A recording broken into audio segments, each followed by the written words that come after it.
जी अस्सलाम वालेकुम। आज की वीडियो में हम यूएसए की एलएलसी मींस के लिमिटेड लायबिलिटी कंपनी को हम डिस्कस करेंगे। और जो लोग इंटरेस्टेड हैं जिनकी एलएलसी बनी हुई है, मेक श्योर वो इस वीडियो को कंप्लीट देखें, क्योंकि इसके अंदर एक तो एलएलसी का पर्पस क्या होता है उसको हमने डिस्कस करना है। उसके बाद अगर आप एलएलसी अप्लाई करना चाह रहे हैं उसके लिए कौन से डॉक्यूमेंट्स की ज़रूरत होती है, किन चीज़ों का आपने ख्याल रखना होता है। जब एलएलसी फॉर्मेट हो जाती है तो उसके बाद किस किस चीज़ का आपके पास होना ज़रूरी है। और सबसे इम्पोर्टेंट चीज़ के जब आपकी एलएलसी क्रिएट हो गई तो उसके बाद कौन कौन से यूएसए के ऐसे टैक्सेस हैं, चाहे वो फेडरल टैक्स हो चाहे वो आपके पास स्टेट टैक्स हो, कि जिसके अंदर हमने फाइलिंग करनी होती है। और वो फाइलिंग अगर हम नहीं करते तो उसका हैवी फ़ाइन भी आपको आता है।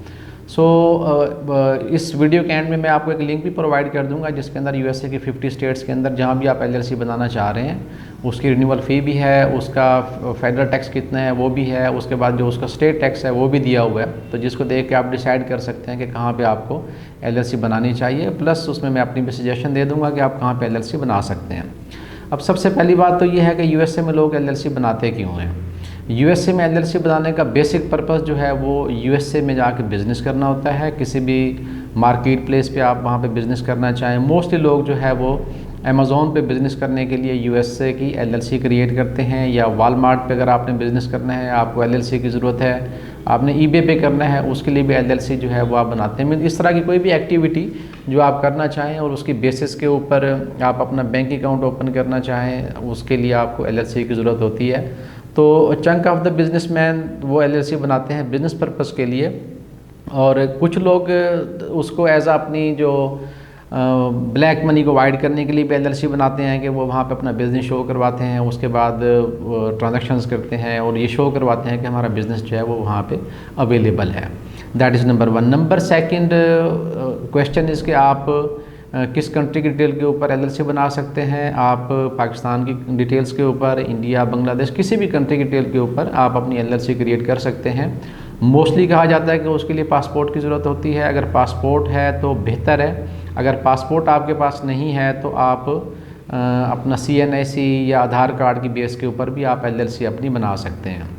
उसमें जो डॉक्यूमेंट्स आपको रिक्वायर्ड होते हैं, एक तो आपको पासपोर्ट या CNIC की कॉपी होती है, दूसरे नंबर पे आपके पास एक नंबर होना चाहिए यूएसए का जिसको आप वाईकी से ले सकते हैं। उसके अलावा आपके पास रजिस्टर्ड एड्रेस वहाँ का होना चाहिए, रजिस्टर्ड एजेंट वहाँ का होना चाहिए, आप एजेंट के थ्रू उसको प्रोसेस करते हैं।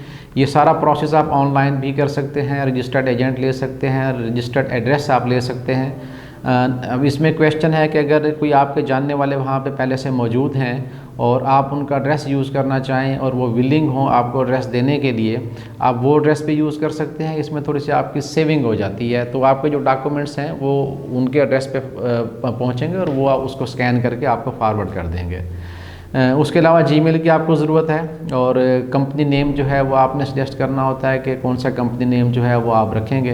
तो बेसिक रिक्वायरमेंट जो है वो आपकी ये होती है। प्लस अगर आपका पासपोर्ट है तो आपका जो होम कंट्री एड्रेस है उसकी भी ज़रूरत होती है। सिर्फ ये चीज़ें आपके पास हों तो आप एलएलसी को प्रोसेस कर सकते हैं। इसके लिए हमें एलएलसी प्रोसेस के लिए किसी किस्म की बैंक स्टेटमेंट की, किसी किस्म के हमें यूटिलिटी बिल की, इन चीज़ों की जो है वो हमें ज़रूरत नहीं होती। नंबर थर्ड इम्पोर्टेंट चीज़ के एलएलसी जब क्रिएट हो जाती है तो उसके बाद किस किस चीज़ क्या होना आपके पास ज़रूरी है।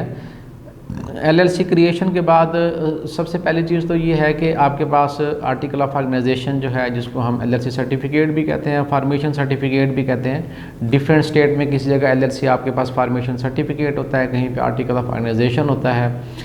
ये आपके पास आ जाता है जिसमें आपकी डिटेल्स होती हैं, आपकी एलएलसी का नंबर होता है, उसकी डेट होती है, ये चीज़ें जो हैं वो उसके अंदर शामिल होती हैं। उसके अलावा आपके पास एक पोर्टल असेस का होना ज़रूरी है। अगर आप किसी थर्ड पार्टी की सर्विसेज ले रहे हैं और मेक श्योर कि आपकी जब एलएलसी बन जाए तो उनको आप ये लाजमी कहें कि आप मुझे पोर्टल असेस भी दें। हर स्टेट का जो पोर्टल असेस उसका लिंक डिफरेंट होता है, वो पोर्टल असेस आपको दे देंगे। उस पोर्टल असेस के थ्रू आपने आपके पास अगर किसी किस्म की एजेंट की आपकी फ़ी ड्यू है या आपके पास रजिस्टर्ड एड्रेस जो है वो ड्यू है, वो वहाँ पे आप जाके देख सकते हैं। किसी किस्म के डॉक्यूमेंट्स अपलोड हुए हैं तो वहाँ आप जाके जो है वो उसको देख सकते हैं। और रजिस्टर्ड एड्रेस बेसिकली उसका एक छोटा सा मैं आपको बता दूँ वो किस काम आता है आपके लिए।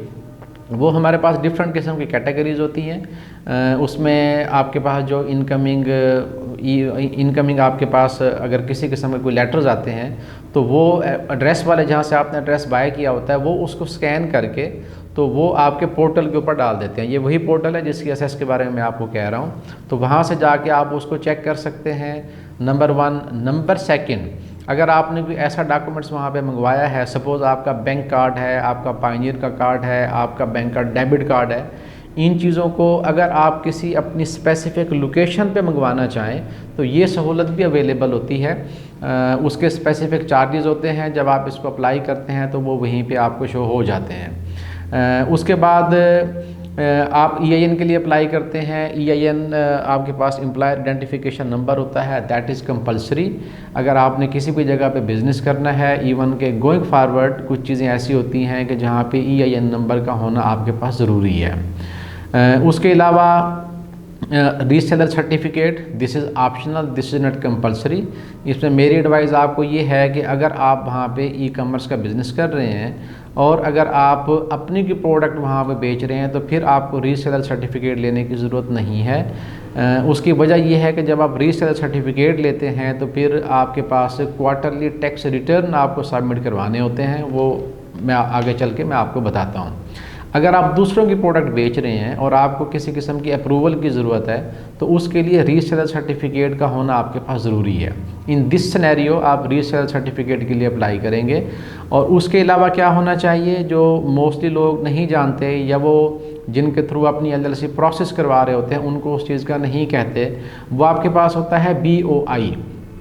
ये बेनिफिशियरी इंफॉर्मेशंस आपके पास होती हैं कि जिसमें आप USA की गवर्नमेंट को एक अंडरटेकिंग देते हैं कि भाई हम यहाँ पे बिज़नेस कर रहे हैं और हम इस चीज़ की गारंटी देते हैं, अंडरटेकिंग देते हैं कि हम किसी भी किस्म की इलीगल एक्टिविटीज़ के अंदर जो है वो हम इन्वॉल्व नहीं होंगे।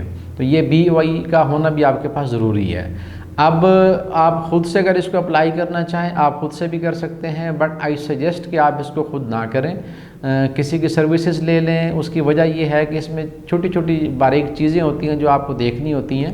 2-3 चीज़ें मैं आपको बता देता हूँ। फॉर एग्ज़ाम्पल, अगर आपने कंपनी अपनी रजिस्टर्ड की है यूमिंग के अंदर और उस वक्त तो वो नेम अगर अवेलेबल नहीं है तो आपको बता देंगे नेम अवेलेबल नहीं है तो आप जो है इसको प्रोसेस कर सकते हैं। But after a certain time period अगर वो बिल्कुल क्लोज मैच नेम अगर उसका ऑलरेडी अवेलेबल है तो इन दिस सिनेरियो फिर वो आपको नोटिस देंगे कि आप एक्स्ट्रा फ़ी पे करें, अपना नेम चेंज करवाएं क्योंकि ये क्लोज मैच कर रहा है। तो उससे बेहतर ये है कि ये इसी तरीके से जब EIN अप्लाई करते हैं आप उसको ऑनलाइन अप्लाई नहीं कर सकते, आपको IRS डिपार्टमेंट वालों को ईमेल करनी होती है, फैक्स करनी होती है और उसके बाद वो फिर उसको प्रोसेस करते हैं, उसका फॉलोअप है, ये सारी चीज़ें हैं। फिर आपका पायनियर का अकाउंट है या फिर आपका वाइज का अकाउंट है, तो इन सब चीज़ों से बचने के लिए बेहतर यह है कि आप किसी की सर्विसेज ले लें। बट ये चीज़ें आपके पास होना ज़रूरी है। अब ये जो सर्विसेज आप लेंगे किसी की, मेक श्योर कि वो क्या प्रोवाइड करेंगे आपको।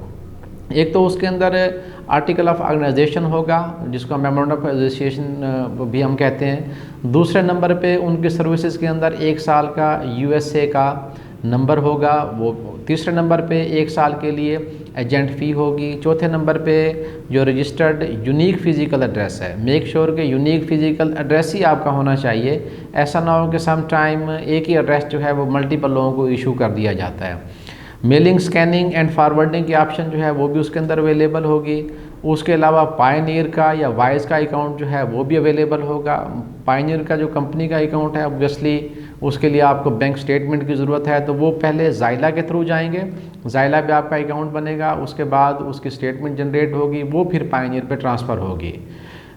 ये चीज़ें होनी चाहिए। उसके बाद EIN इसी पैकेज का हिस्सा होता है, BOI भी इसी पैकेज का हिस्सा होता है। तो ये जितनी चीज़ें हैं कंपनी फार्मेशन करवाते वक्त ये आपके पास होनी चाहिए।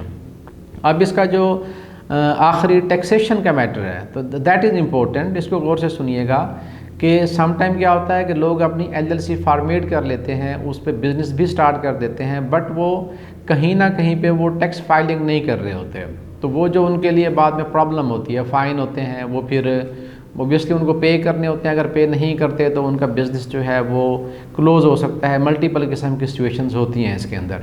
अब द इम्पोर्टेंट पार्ट इज़ के आपके टैक्सेस जो हैं वो कौन कौन से आपने पे करने हैं।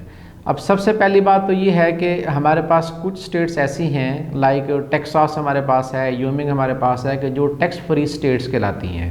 अब टैक्स फ्री स्टेट का ये मतलब हरगिज़ नहीं है कि आपको फाइलिंग भी नहीं करनी। फाइलिंग आपको हर हाल में करनी है, भले आप नील फाइलिंग ही क्यों ना कर रहे हों।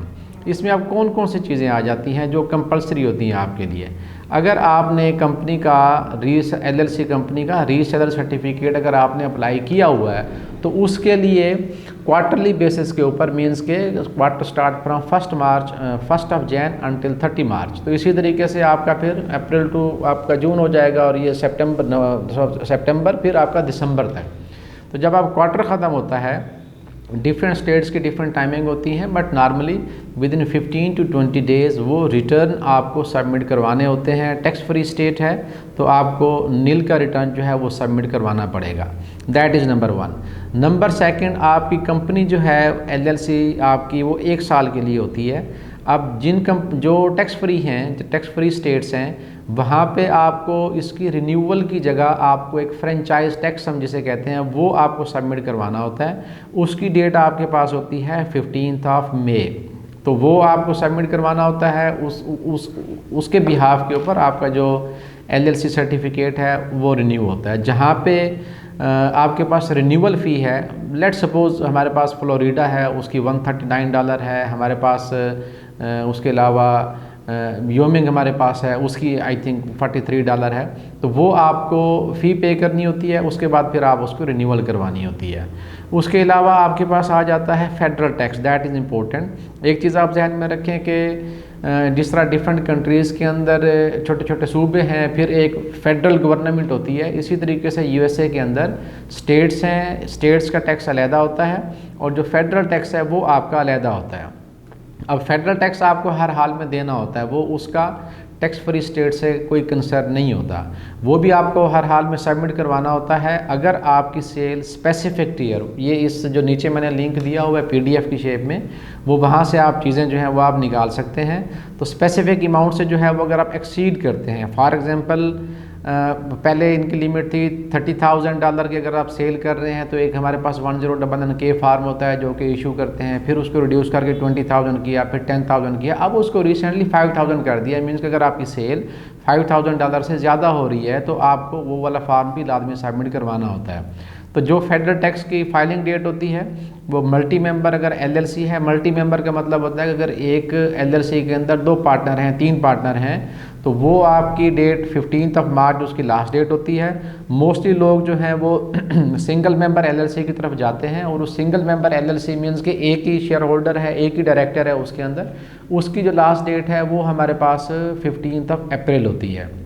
तो ये टैक्सेस हैं कि जो अगर आपके पास LLC है तो मेक श्योर कि ये टैक्सेस आपको हर हाल में सबमिट करवाने होते हैं। उसके अलावा अगर आप USA में बिज़नेस कर रहे हैं, आपके पास ITIN नंबर भी होना ज़रूरी है। इंडिविजुअल टैक्स इंफॉर्मेशन नंबर आपके पास होता है, इसका होना भी आपके पास ज़रूरी है, क्योंकि इसकी भी आपको फाइलिंग करनी होती है। तो अगर इस वीडियो से मुताल्लिक़ किसी किस्म के पास क्वेश्चन है, आप हमसे WhatsApp के थ्रू रब्ता कर सकते हैं, कमेंट सेक्शन में भी आप पूछ सकते हैं। और उसके अलावा मेरी सजेशन ये है कि अगर आप Amazon पे या किसी भी मार्केट प्लेस में आप काम करना चाह रहे हैं तो आप टेक्सास के अंदर भी ओपन कर सकते हैं, उसके अलावा योमिंग में भी कर सकते हैं, आप फ्लोरिडा में भी कर सकते हैं। ये मोस्टली स्टेट्स हैं कि जिनके ऊपर काम किया जाता है। हमारी सर्विसेज लेना चाहें आप हमारी वेबसाइट उसको भी विज़िट कर सकते हैं। Until next video, take care of yourself. Thank you very much.